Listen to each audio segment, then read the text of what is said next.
Hello and welcome. You're watching the news track. I'm Rahul Kanwal. Is the 2024 general elections increasingly becoming Mandal versus Kamandal, caste versus religion? And if it is, to whose advantage is this? Fascinating news track showdown coming up on the show this evening. After Rahul Gandhi screams caste census, हमने वायदा किया है कि जैसे ही हमारी सरकार आएगी जाति जनगणना को हम पूरे देश में इंप्लीमेंट कर देंगे and promises a national X-ray. देश का एक्सरे कर देंगे, दूध का दूध, पानी का पानी हो जाएगा. Prime Minister Narendra Modi hits back, points at a vote bank. तुष्टीकरण के लिए ये दोनों पार्टियां कुछ भी कर सकती है. तुष्टीकरण की खातिर ये लोग देश हित के लिए किए गए हर निर्णय को वापस पलटना चाहते हैं. Amit Shah rakes up Sharia. मैं राहुल गांधी जी को पूछना चाहता हूं, पर्सनल लॉ को आप आगे बढ़ाएंगे तो क्या ये देश अब शरिया के आधार पर चलेगा? Election becoming Mandal versus Mandir. 2024 war, caste versus Hindutva. That's our top focus on the news track. Is the 2024 war becoming Mandal versus Kamandal? Rahul Gandhi has declared that a national caste survey is his life's core mission. The BJP, led by Prime Minister Modi, is targeting the Congress on minority appeasement, asking questions about the Mangal Sutra, asking questions about Muslims, being appeased by the opposition parties. The Home Minister today hit out the Congress over personal laws in Sharia and asked if India will now run on the Muslim Sharia law. The campaign war of words is heating up, and how? I said minorities, particularly the Muslim minority. Throwing it back again. They are poor, they have prior care. The BJP unearths a 15-year-old video. Minorities, particularly the Muslim minorities, if they are poor, they have prior claim on the resources of the nation. The ruling party pulls out a clip from 2009 featuring then Prime Minister Manmohan Singh to reinforce its claims that the Congress leans towards appeasing Muslims. This fresh jab aligns with the BJP's recent barrage of accusations against the Congress for allegedly favouring Muslims in its policies. अगर कांग्रेस आती है तो ये सारी सुविधाएं दलितों, पिछड़ों, आदिवासियों और सामान्य वर्ग के गरीबों को नहीं मिलती. कांग्रेस की चले तो गरीब कल्याण की योजनाओं का लाभ भी धर्म के आधार पर देती, क्योंकि कांग्रेस तो डंके की चोट पर यही कहती है कि देश के संसाधनों पर पहला हक मुसलमानों का है. In a well-coordinated maneuver, the BJP leader meanwhile also suggested a statement alleging that the Congress is attempting to deprive SCs, STs and OBCs of their right to cater to Muslims. Sachar committee की report के माध्यम से गलत बयानी की गई और मुसलमानों की हालत दलितों से भी खराब है, ये कहा गया. मतलब यह है कि कांग्रेस पहले से ही आधार बना रही थी कि येन केन प्रकारेण मुस्लिम को एससी अनुसूचित जाति घोषित कर मुसलमानों को एससी आरक्षण की वैधता दिला दी जाए. कांग्रेस की एससी, एसटी और ओबीसी के अधिकारों पर डाका डालने की यह आदत बहुत पुरानी है. The opposition retaliated, accusing the BJP of persisting with communal tactics to divide voters.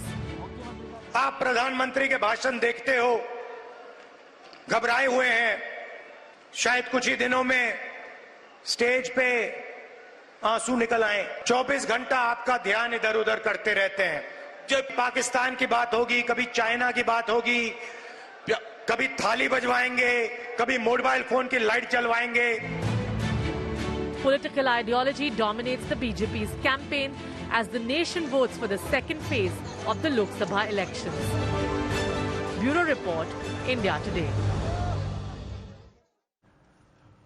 With phase 2 polling drawing to a close, is the 2024 general elections increasingly becoming Mandal versus Kamandal, caste versus religion? And if this is happening, to whose advantage is this? Joining me on the broadcast, I want to welcome first my guests in the studio, starting with Sanjay Kumar from CSTS. I have Ashutosh, well-known author, political analyst. With us at this moment are some of India's sharpest political minds. I have Pradeep Gupta, lead cephalogist at Access My India. He and his team are out on the ground doing a lot of post-poll surveying, as is Yashwant Deshmukh sipping his coffee, joining us on this broadcast. For a political perspective, I'm joined by Guru Prakash Paswan from the ruling Bharatiya Janata Party, squaring off against him, Mohan Kumaramangalam of the Congress. I want to go across to Pradeep Gupta first. Pradeep, in the manner in which over the past 7 days we've seen the BJP take a sharp communal turn, the Prime Minister himself and below him Amit Shah, Yogi Adityanath and several other luminaries refer to communal issues, and given the fact that the Congress led by Rahul Gandhi is constantly talking about the caste survey, asking people tumhari jaat kya hai, talking about a more equitable India, are you seeing this election increasingly becoming Mandal versus Kamandal? And if this is happening, to whose advantage is it? Pradeep Gupta. Yeah, first of all, Rahul, this is not the case. This election definitely not getting into this direction for sure. Over the years, any election for that matter, there are three elements. One is the people, two is the political parties and the politician you talked about, and third, most important, is the media. Let's talk about the first, the people, how they elect and how they select whoever they do. More than 80% who vote, their livelihood largely, indirectly or directly depend on the government of the day. So they elect and select government very, very carefully. That single % doubt on that, जिसको आप कहते हैं रोजमर्रा के विषयों पे जो उनके जीवन पे सीधा सीधा प्रभाव डालते हैं. दूसरी बात रह गई politicians या political parties. See, whatever speech or whatever these politicians talk in different forums, 40-50 minute बात करते होंगे तो 5 मिनट वो जरूर इन विषयों पे बात करते हैं जिन विषयों की आप बात कर रहे हैं. And they will do so because वो सारे जितने आर्म्स एंड एम्युनिशन है उनके आर्सेनल में वो सारा का सारा इस्तेमाल करेंगे. उसमें 40 में 5 मिनट इसके लिए भी देते हैं. कहने का मतलब है 10 मिनट के करीब वो इन विषयों पे भी बात करते हैं, क्योंकि there are section of society जो शायद इनसे भी प्रभावित हो. बट 90% वो डेवलपमेंट और विकास और लोगों के जीवन में क्या परिवर्तन लेके आएंगे उन्हीं पे बात करते हैं. और तीसरी बात है मीडिया. ऑब्वियसली मीडिया को ये सूट करता है कि जो सनसनी हो, जो इस तरह के मुद्दे हो जिसको पब्लिक देखना चाहती है, वो उन 2-4-5 मिनट को पिक करके और उन पे चर्चा करता है. रह गई बात इस इलेक्शन की, हर इलेक्शन में जैसे होता है, आप ये इलेक्शन नहीं जितने भी उठा के देखें पिछले दिनों में, तो आप जरूर पाएंगे इस तरह के विषयों पे बात की जाती रही है और की जाती रहेगी future. This is my take. Okay, Ashutosh, Pradeep Gupta disagreeing, saying this is power for the course. We are overhyping the divisive issues which are being spoken of. This happens in all elections. Only 10% of the campaign. Voters are far more discerning. They look at who might help them rather than just going by the headline sensational issues, which are matters of public debate and are useful for the TV media, but not for the voters. Do you agree, or do you see this election take a more communal turn? I disagree with him. I disagree with him for the simple reason, because in Indian politics or Indian society, the caste and the religion, these are the two defining construct of an identity. You go to Bihar, you go to UP, you go to any place in this country. Why we talk about Lingayats, why we talk about the Vokkaligas, why we talk about Yadavas, why we talk about Kurmi, Kushwaha, and why there are so many political parties with 1 or 2 MPs of caste. So the caste is the defining feature in Indian politics. There's no doubt about it. Over the caste identity, if sometimes unemployment plays a decisive role, sometimes it's like a topping. So in this election, what I see is a return of 1991. Why I'm saying the return of 1991? For the simple reason, because at that point of time, when VP Singh announced the implementation of Mandal Commission report, then BJP as a counter started the Kamandal campaign, and Lal Krishna Advani started the Rath Yatra. Today, what is happening is, again, the BJP is reacting. because Rahul Gandhi, before Rahul Gandhi, it is Nitish Kumar who started this caste census debate. Rahul Gandhi picked that. And now the BJP knows that their whole civilizational agenda of uniting the entire Hindu community will go haywire if the caste consciousness becomes an overarching consciousness. So it is not only going against their civilizational project, but it is also going against their political project. Because Modi's success lies because he could unite not only the upper caste, but BJP successfully infiltrated in the OBCs and the Dalits. And it is because of the Dalits and OBCs coming towards the BJP that the BJP became such a powerful figure at the nation. So if this caste census becomes very powerful, and that is why Mr. Modi, in order to neutralize that, has taken this Muslim League and Over the past 2 minutes, you've seen why this debate is so interesting. Ashutosh argues that yes, an attempt is being made to make this Kamandal versus Mandal, caste versus religion. Pradeep Gupta says no, that's not important. That's just the flaky milk at the top of the cappuccino. That's not the real political cappuccino. Sanjay Kumar, your sense, are we increasingly seeing, whether it becomes or not is another question, are we increasingly seeing both by the opposition and by the government an attempt to make this Mandal versus Kamandal, where the BJP is pushing for Kamandal and the opposition trying to create increasing caste consciousness? No, absolutely, Rahul, I agree with what you are saying. If you look at the tone and tenor of the campaign by BJP on one hand, at least for the last 5-7 days, clearly BJP is trying to convert this election into kind of a Kamandal, because they're always trying to juxtapose the majority community with the minority community. And it is not coming from one political leader of BJP, it's coming from almost kind of a note which has been circulated to all the leaders, and everybody is singing in the one tune. And if you look at the leaders of the opposition party, especially Rahul Gandhi, you rightly mentioned right at the beginning that he's trying to emphasize the importance of caste and why it is important to do this caste census, why it is important to give justice to the people who belong to the lower rungs of the social ladder, referring to the OBC, referring to the Dalits. So I think, in my opinion, yes, at least if you look at the tone and tenor of the campaign, it is turning into a Mandal versus Kamandal election. So 2 versus 1. Sanjay Kumar, Ashutosh saying yes, it is becoming Mandal versus Kamandal. Pradeep Gupta taking a contrarian line, saying no, that's not consequential. Yashwant Deshmukh, where do you come out on this issue? Are we very clearly seeing, regardless of whether it is working or not, an attempt by both political formations to try and make this Mandal versus Kamandal? Yashwant Deshmukh. Well, Rahul, I think BJP's policy in the last many decades has been trying to overlap Kamandal within Mandal. That's how they have been targeting it. That's how their growth plan has been over the last 10 years. So obviously, they very much care about Kamandal, but at the same time, they cannot leave the Mandal. And they know for sure that their winning formula has actually attained critical mass only after they took care of Mandal into the Kamandal itself.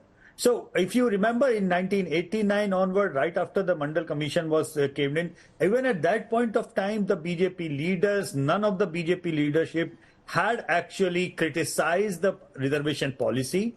The RSS people have never criticized it in that way. They have said that, it will be ideal and dream scenario of when we reach a situation when there is no reservation is required. You remember during the Bihar election, the RSF chief said something and that was taken out of proportion, and BJP had to pay a bloody price for that, miscommunication.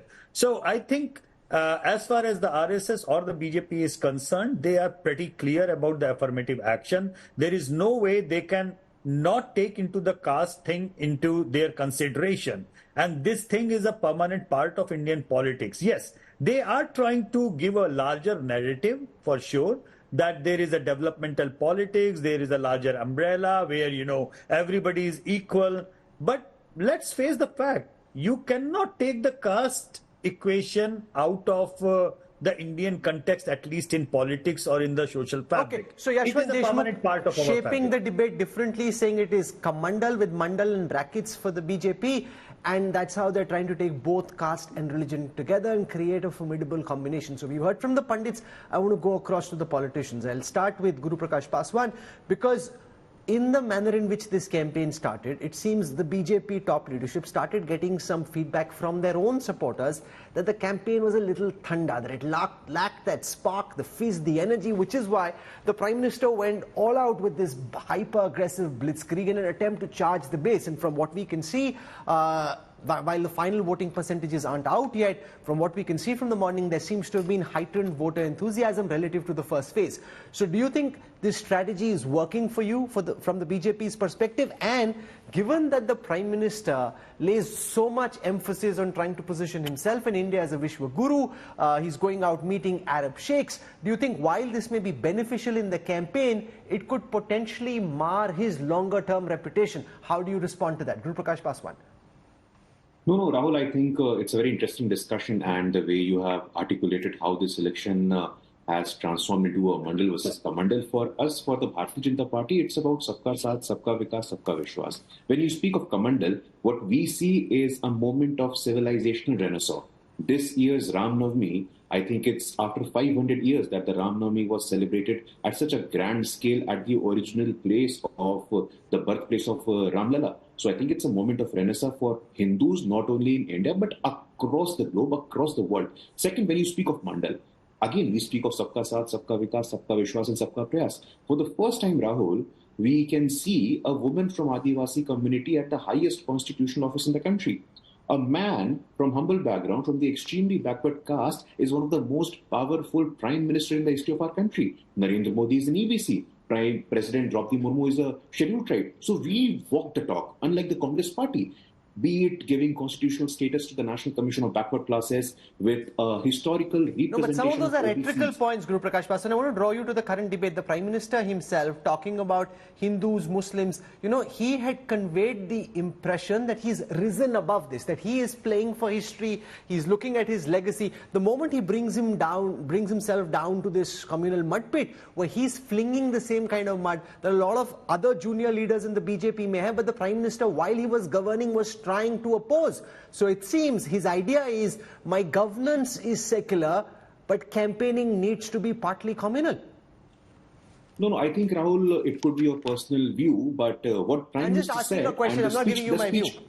No, the speech that you are quoting, the Honorable Prime Minister is quoting from the speech of Manmohan Singh. Prime Minister Manmohan Singh in 2006 said that the first claim or the first right over the resources of this country is belonging to minorities, especially focusing on Muslim minorities. And it cannot be a matter of coincidence. Congress manifesto speaking about wealth distribution. Sam Pitroda, President of Indian Overseas Congress, not a random Samanya Karyakarta of the Congress party, speaking of a 55% inheritance tax. And then Prime Minister Manmohan Singh... No, but why should we take what Sam Pitroda is saying any more seriously than Anant Hegde or Jyoti Mirda or Lallu Singh or Govil, all of whom have spoken about trying to change the constitution if you get 400 plus? Why take Pitroda, who's not any official office bearer in any real significance in the Congress party, more seriously than your birdies who've said you want to change the constitution? I'm happy, Rahul, that you brought about the conversation on the propaganda basically on changing the constitution. There are 106 amendments in total in the constitution. 80% or more amendments have been brought by the Congress party. Now you give me an answer. The constitution has been amended. The 42nd Constitutional Amendment Act, the mini constitution, was brought by the Congress party. The only time we saw an emergency was during the Congress party. So I think this rhetoric, this propaganda of changing the constitution must be destroyed for once and all. It is the Congress party that insulted Baba Saheb Ambedkar. It is the Congress party that insulted Sitaram Kesri. It is the Congress party that insulted Babu Jagjeevan Ram. So I think we don't need a certificate when it comes to caste. We don't need a certificate when it comes to social justice and representation, Rahul. Mohan Kumar Manglam, it seems quite clear that Rahul Gandhi and his advisors have decided that the only way to break out of the BJP's hold over the Hindu vote bank is to split the Hindu voters along their caste identity, which is why Rahul Gandhi seems to be going against the core convictions of his father, his great-grandfather, all of whom opposed reservation, opposed a caste census. You've got a caste census which your government in Karnataka has completed. You don't make those results public because you realize that if you're in government, having to deal with the consequences can be disastrous. Is this just rank political opportunism to try and make the Indian voter more conscious of his caste identity than he already is? Rahul, the form of identity politics, if you want to term it as such, that the Congress party is doing by talking about the caste census survey is vastly different from that the BJP is bringing to the fore. The BJP is talking about temples and largely tokenism by way of representation they've given to certain castes in higher positions.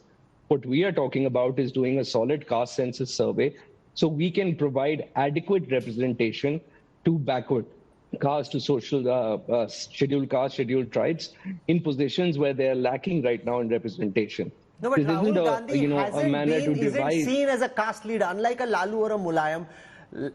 For him, caste is not a lived reality. It's something that he's now trying to jump onto the bandwagon of to try and benefit politically. He hardly comes across as an authentic caste leader. That's Lalu, Mulayam, some of the others, but not Rahul Gandhi. Rahul, whether it is Mr. Mulayam Singh or whether it was Mr. Lalu Singh or any other particular caste leader that belongs to a particular caste and then fought for the upliftment of that caste is very separate than someone who's saying that I want to do a bipartisan, an objective survey of all castes in the country.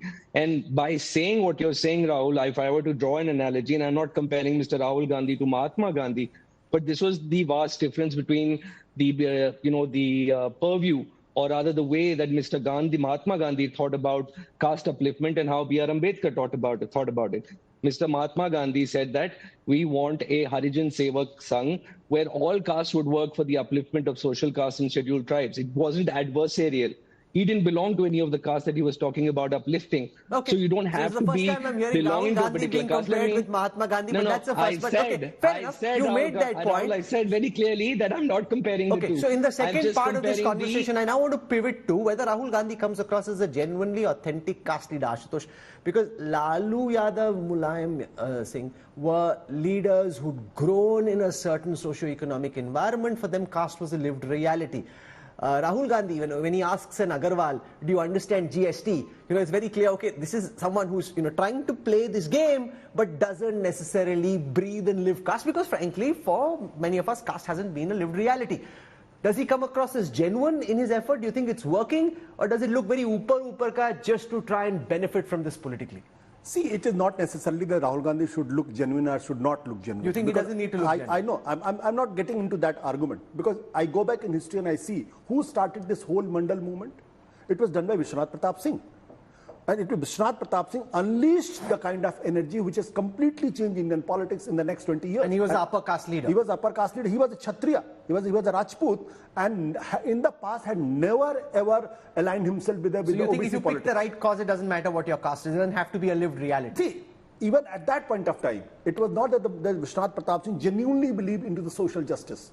It was a political compulsion that he had to unleash that energy. Rahul Gandhi today is again facing the same crisis because Congress is going through an existential crisis, and Rahul Gandhi and the Congress is looking for a social base. Look where the social base is. Upper caste, the dominant caste, which used to be with the Congress party, has shifted totally to the BJP. Once they shifted to the BJP, then the Congress need to invent another social base for himself. And what is that base? OBC, 50% population. And if you get this, if we get a slice of that 50% population, then the Congress can be a very, very dominant force at the center. Yeah, that's why he's doing it. Ashutosh has a very important point, which is that to be a caste leader, you don't necessarily need to come from that particular caste. He cites the example of Vishwanath Pratap Singh, who was a upper caste leader and yet became a champion of the downtrodden by channelizing caste identity and energy. Is Rahul Gandhi coming across as genuine and authentic when he plays the caste card, or do you, like Ashutosh, think it doesn't really matter? Well, I don't think what Rahulji is trying to do is actually somehow gonna pay some political dividend to him. Reason being that Ashutosh is correct in his assessment that you don't need to be a caste leader for that matter. If you don't even need to be a religious leader for that matter, the biggest Muslim leaders in India have been Hindus. Let's face it, that's the fact. Lalu Yadav ji, Mulayam Singh ji, I mean, the Muslims have rallied behind them. Same is the case with the caste group. Only problem is that, post Mandal era, the biggest caste politics champions, rather than taking the umbrella of the Ladar OBC or Ladar Dalit caste identity, they became, when they got power, they somehow became leader of their individual caste within that larger umbrella of that caste thing. Okay. So Lalu Yadav ji became a leader of Yadavs. Mulayam Singh ji became a leader of Yadav rather than the OBC leader. So that's an important point, Mayawati. Ashutosh, which is why I like the fact that we have sharp political minds who have genuinely original thinking. Ashutosh citing the example of Vishwanath Pratap Singh, Yashwant talking about Lalu and Mulayam, who are both leaders of the Muslims without being from that community. Pradeep Gupta, multiple attempts have been made to repackage, reposition, give a political rebirth to Rahul Gandhi. They've failed. How is he faring in his effort to emerge as a caste leader? Does he come across as authentic, or do you, like Ashutosh and Yashwant, think it doesn't really matter what caste he comes from? Pradeep. Now, Rahul, I just want to clarify in my beginning comment that caste, of course, caste play a very, very vital role. More than 80 to 90% of the population vote based on their caste alignment, not a single percent out onto that. But I just want to discuss this further. If that is the only case, what had happened, BSP and Samajwadi Party ruled Uttar Pradesh after Babri Masjid demolition after 91, 20 years. Then BJP come in the force. Let's take example of Bihar. In 90s, Lalu Prasad Yadav ruled. Nitish Kumar ruled after that, and in 2015, see how these things played. But they lost very badly, the BJP and the NDA. The Gadbandhan, Lalu Mulayam So what's the point that you're making? To my specific question, what's your point? I'm trying to make is not the cost. It's not the cost. Cost will always go with their alignment, not a single percent doubt onto that. But मैं जो point बोल रहा हूँ कि ये जो politician जो आप कह रहे हैं रैली में ये बोल रहे हैं वो बोल रहे हैं, उनकी वजह से उनका voting preference or selecting or electing the leader of the party is definitely not going to change. They will vote the way they will vote and how they vote based on the development and who is bringing this positive change to their lives. And this is okay, Gupta ji has a theory of his own. He says what matters only is who's bringing development. Caste and identity don't matter as well. Caste से करेंगे, हमेशा करेंगे Rahul. Cast से 50 साल पहले भी करेंगे, बाद में भी करेंगे. अरे मेरी जाति का कोई खड़ा है तो क्यों ना वोट दूं भाई मैं? क्यों ना? Question doesn't arise. So caste plus, not just caste plus development. Okay. The good thing is they have different data sets. Pradeep Gupta has his own data set. Yashwant has his own data set. Sanjay ji with CSDS keeps doing his own polling. So we're hearing different interpretations of the polls that are going on. Sanjay Kumar, to this question of whether Rahul Gandhi comes across as a serious caste leader, Ashutosh says it doesn't matter. He just needs to channelize the energy. It doesn't matter which caste he himself comes from. Do you agree, disagree? No. Is this your former guru Yogendra Yadav trying to repackage Rahul Gandhi as a caste leader? If he's trying to do that, I don't think he's being successful in doing Why not?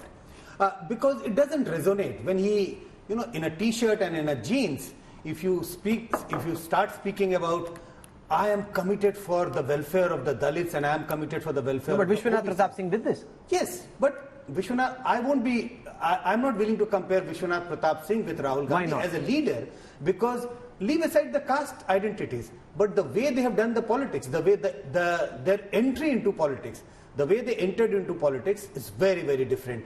Vishwanath Pratap Singh more or less like Lalu Yadav or Mulayam Singh Yadav. I'm not comparing them with regard to their caste identities, but their track record in politics. So you're saying he doesn't come across as authentic? Absolutely. He's too prim, proper and posh to come across as a Dalito ka neta. Yes. On that, you mentioned about the survey. We did the survey before election, 15 days before election. And just to cite the data we asked this question. And generally people believe, whether it is Rahul Gandhi or other political leaders, a very large majority of people believe that when political leaders invoke the identity of caste, or when they say that I am committed for the welfare of the caste, a very large number of them believe that it's all politics. Ashutosh wants to counter you. Nobody is genuine about... Sanjay Kumar says he comes across as too prim, proper and posh to be a genuine Dalito ka neta. I'm going to say something controversial. See, Vishwanath Pratap Singh unleashed that energy, but his politics also ended with that. The energy which was unleashed by Vishwanath Pratap Singh was grabbed and captured by the caste leaders within the Janata Dal itself. The Janata Dal disintegrated, that's a different thing.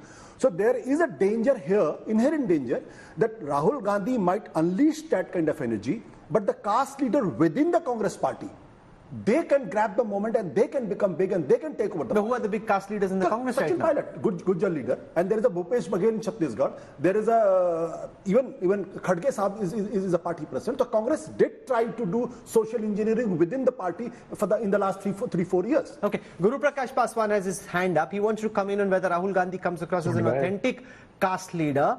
Now the argument is you have to channelize the energy. It doesn't matter which caste you come from, and Rahul Gandhi probably realizes that the only way out of the Hindutva logjam is by making people more aware of their caste identity and getting them to vote on caste rather than Hinduism.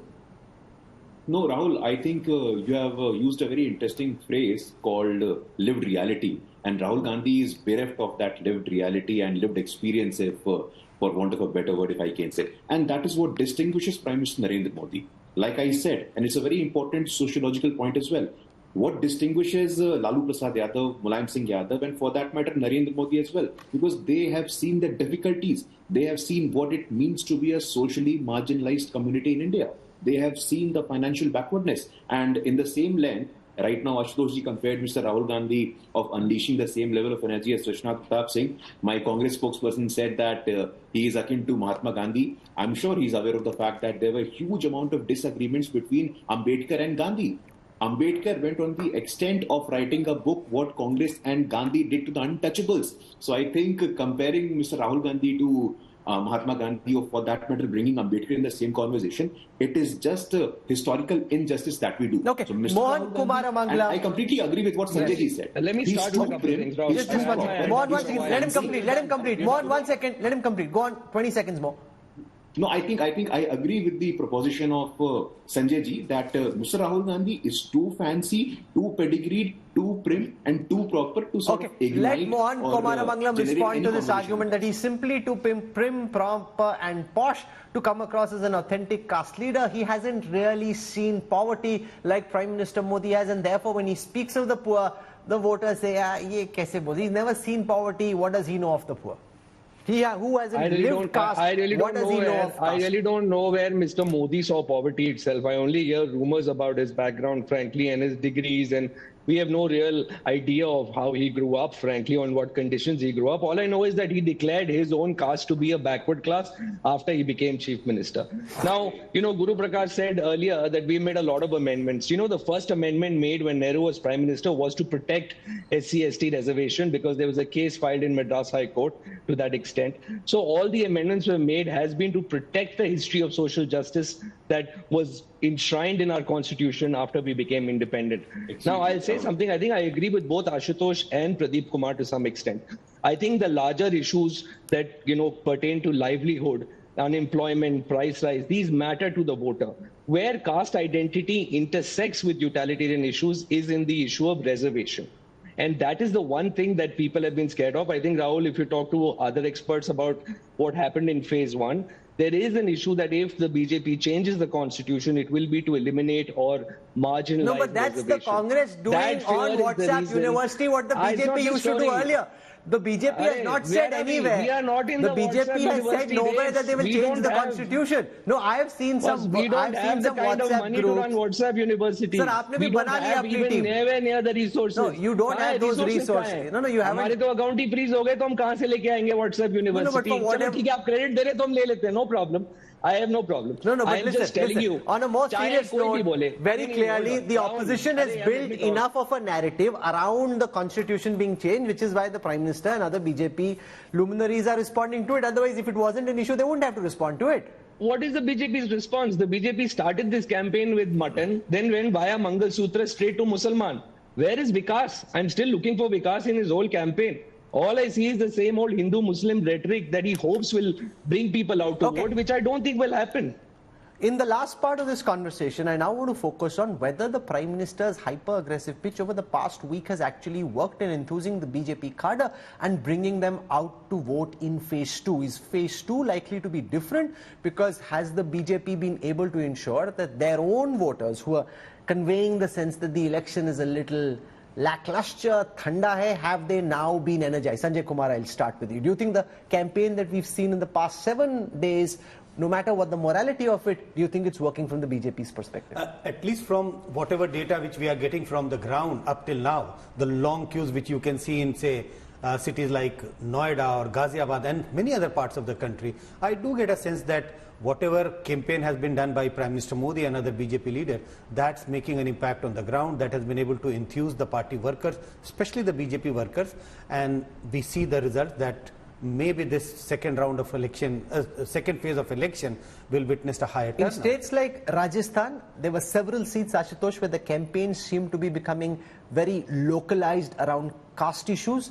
Do you think the Prime Minister's hyper-aggressive campaign in the past 7 days has been able to overcome some of those problems from the BJP's perspective? See, the results, not the results, but the information which we are getting from the ground is that the caste identity suddenly has become very powerful. Only in some pockets. Only in some pockets, like the Jat identity, the Rajput identity, and the Gurjar identity, the Meena identity.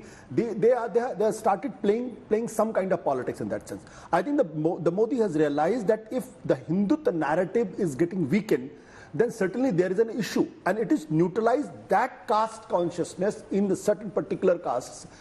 He came across with this kind of things like कि Muslim League की बात करते हैं और the Muslims are the infiltrators. I had very closely watched the first 2014 campaign and also 2019 campaign. I had never seen these kind of such an aggressive anti-Muslim campaign by the Prime Minister himself. And today also. No, but we've seen it in 2017 in Uttar Pradesh. Forget about. We've I'm seen talking it about the parliamentary in elections. Gujarat when the election was tied. Now I'm talking about the parliamentary elections. Parliamentary election, I'm very definite on this.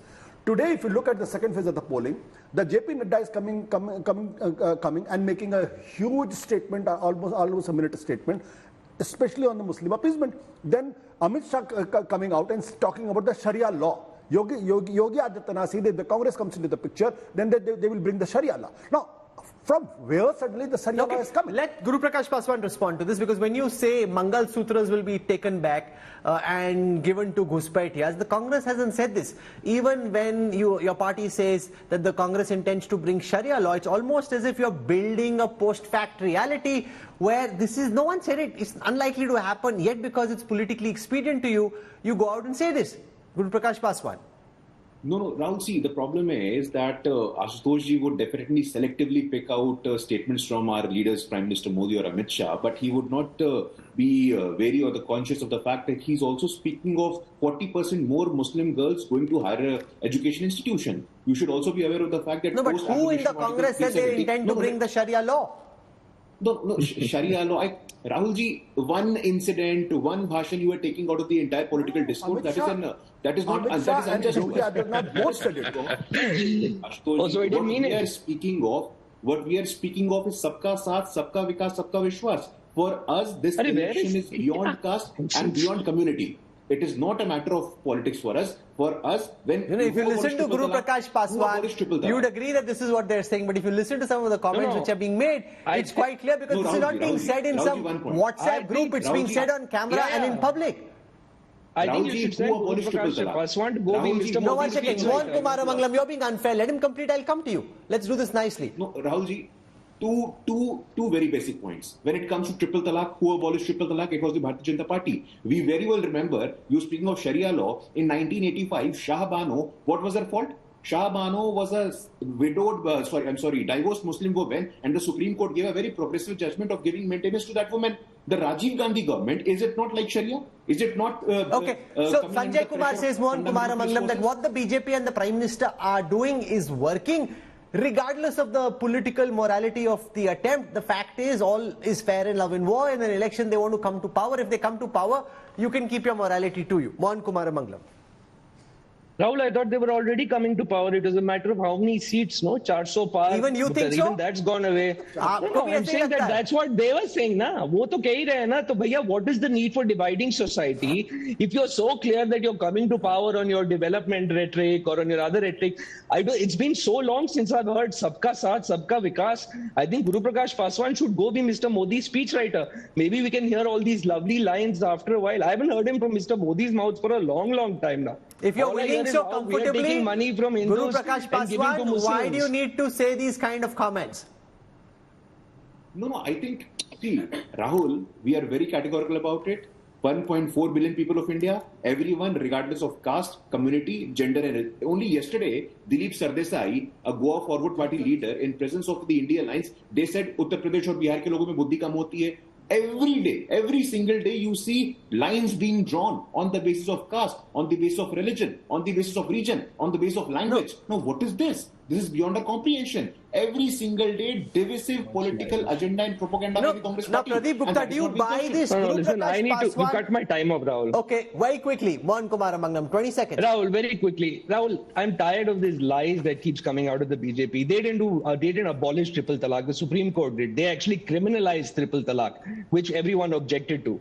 Okay, and then they keep going on and about what Dr. Manmohan Singh said when he was Prime Minister, that minorities had first right. Let him speak. Let me speak. They keep going on and on about the fact that Dr. Manmohan Singh said that minorities have the first right on resources, even though the entire speech was in the context of SC, ST, OBCs and minorities. And it was a controversy raised by them, and the Prime Minister's office clarified the very next day.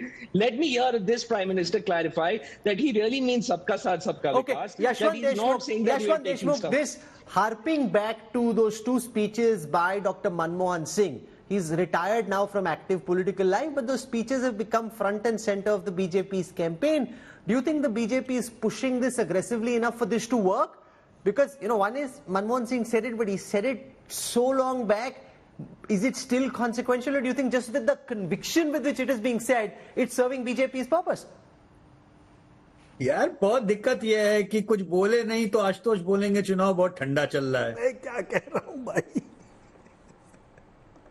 Okay. I think he said something. See, Manmohan Singh, whenever Mr. Modi refers to Manmohan Singh, that means BJP is in crisis. In Gujarat election 2017, remember Manmohan Singh's name was...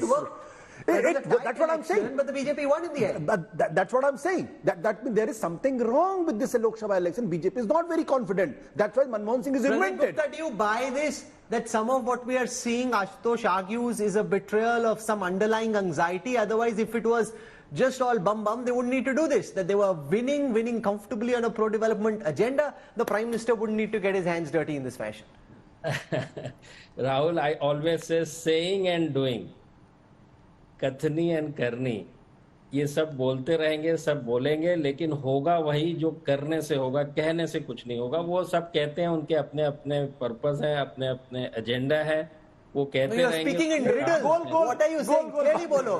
You are speaking in riddles. बोल रहा हूँ. I will always say that मैं election के outcome के बारे में, जो भी आउटकम हो, बट आउटकम कहने से नहीं, करने से होगा. बस all I am saying is that नेताओं का काम है कहना, वो तो कहेंगे, बट मोस्ट इंपोर्टेंट जनता जो देखती है, all that they say doesn't matter. That it doesn't matter. This is just to keep Ashutosh, Sanjay Kumar and Yashwant Deshmukh in business. So it looks like we had a smart cerebral debate. या political rally जो होती है वो largely जो होती है, अपना जो कैडर होता है, जमीन के ऊपर कार्यकर्ता होते हैं, उनको मोबिलाइज करने के लिए, उनका उत्साह बढ़ाने के लिए, ताकि वो वोटरों को घर से निकाल के लेके आए और वोट करें जो भी पार्टी के फेवर में जो भी. उसका सबसे बड़ा पर्पस जो होता है. No, so do you think it served that purpose? That was my question. The Prime Minister's campaign in the past 7 days, do you think it's enthused the BJP's cadre that seemed a bit thanda in the first phase? नहीं, I am saying, मैंने जो शुरू में कहा, 4 से 5 minute वो ये बात करते हैं, 40 मिनट दूसरी बात भी करते हैं, उसको आप वो माइंड कर रहे हैं, और जो 5 मिनट की... अरे आप सवाल का जवाब तो दे नहीं रहे हो. Has the Prime Minister's campaign in the past 7 days energized the BJP's cadre and their supporters and made them more enthusiastic than they were in phase 1? Straight question. Straight question, definitely yes. cadre को vote कम पड़ा है phase 1 के अंदर, phase 2 में vote ज्यादा पड़ना चाहिए, और ज्यादा पड़ने का सीधा डायरेक्ट रिलेशन है, जिस भी पार्टी के कार्यकर्ता हो वो घर से लोगों को निकाल के गर्मी के अंदर लेके आए और वोट करें. डेफिनेटली उसके असर नजर आएंगे आपको इस फेज के अंदर. Okay.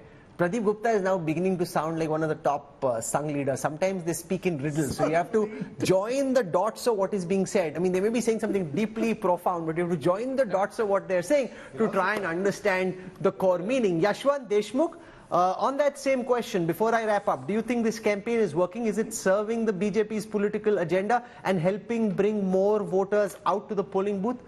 Has it changed what was earlier seen as a thanda campaign into a more energized, more exciting contest?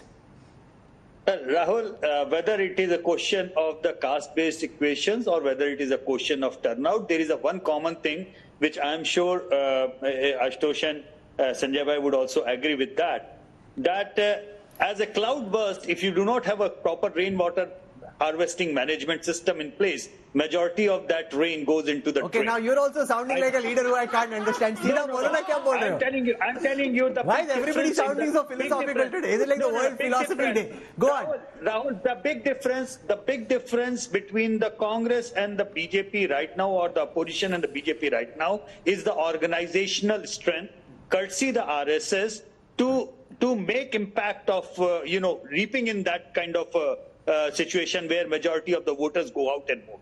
So be it in the caste, the same thing applies even in the caste equations, Rahul.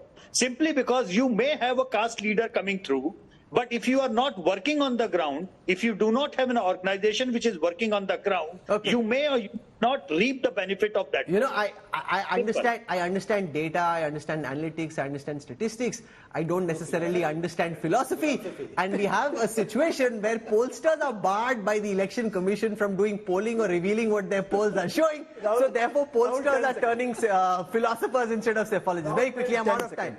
My question is very simple. If Mr. Modi is so charismatic, even after 10 years, why the voters are not enthused to come out openly and participate in that process to make him the Prime Minister? No, but there again? isn't the kind of anti-incumbency that there was against Manmohan Singh after 10 years of being in power. I'm only saying is, if you look at... How do you know that his voters are not coming out? How do you know his voters are not coming out? It could be opposition voters who are not very enthused about regime change who are sitting at home. I'm only saying is that Mr. Modi's rise in Indian politics has been followed by the rise in the voting percentage. Sir, but the fact also is that the BJP has a better organized campaign machinery, and their ability to bring their voters out to vote on polling days much higher than that of the opposition. So why the polling percentage in Rajasthan is drastically down?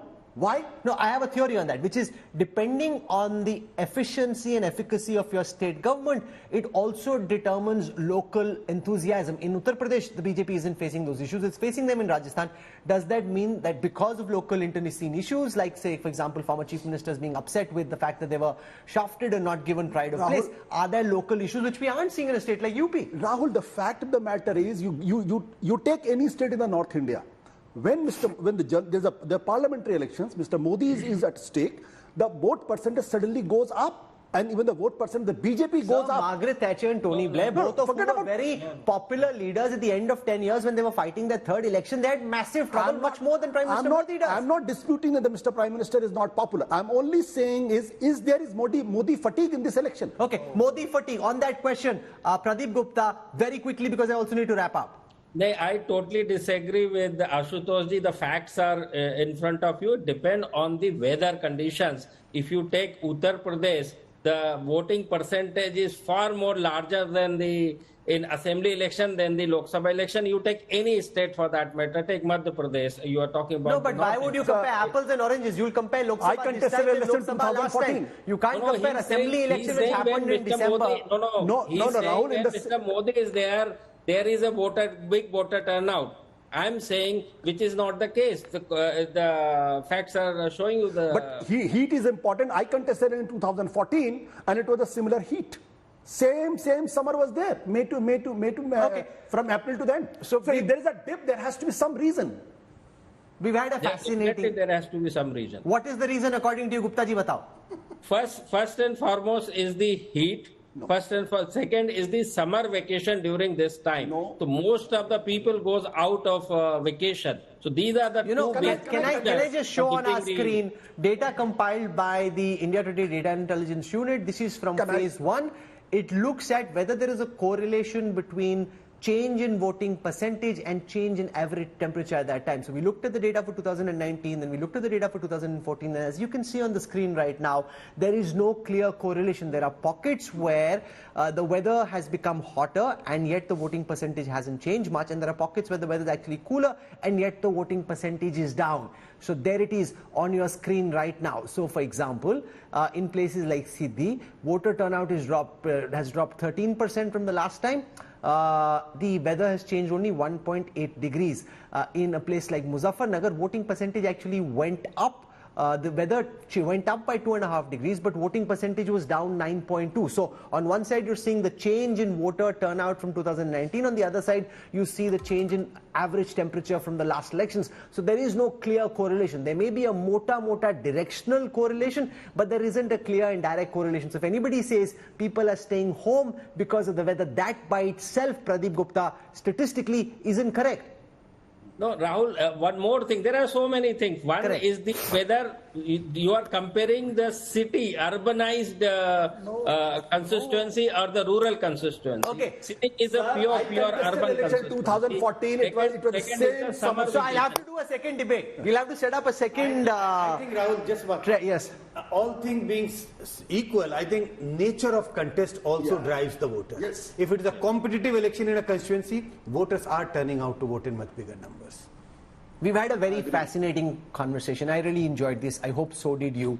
Psephologists turning, philosophers. Just one line. अरे खत्म करना है भाई. Time हो गया है. जल्दी बोलो. Just one line. Okay. You know, whenever the turnout drops, the BJP leaders start remembering Baba Saheb Ambedkar. Baba Saheb said, Sangam Sharanam Gacchami. BJP leaders also say the same thing, but the idea is different of the Sangam. Brilliant, Yashwan. Okay, this is where you have pundits and they have a lot of panditri and the panditri never finishes, but our producers say we must wrap up. I'm off to Kalahandi in Orissa over the weekend. And I'm really excited of all the places that I will have an opportunity to traveling to what is supposed to be one of India's most impoverished and backward districts, something I'm really excited about. So I'll see you on Monday. I hope you have a great weekend. Thank you for tuning in. Bye-bye.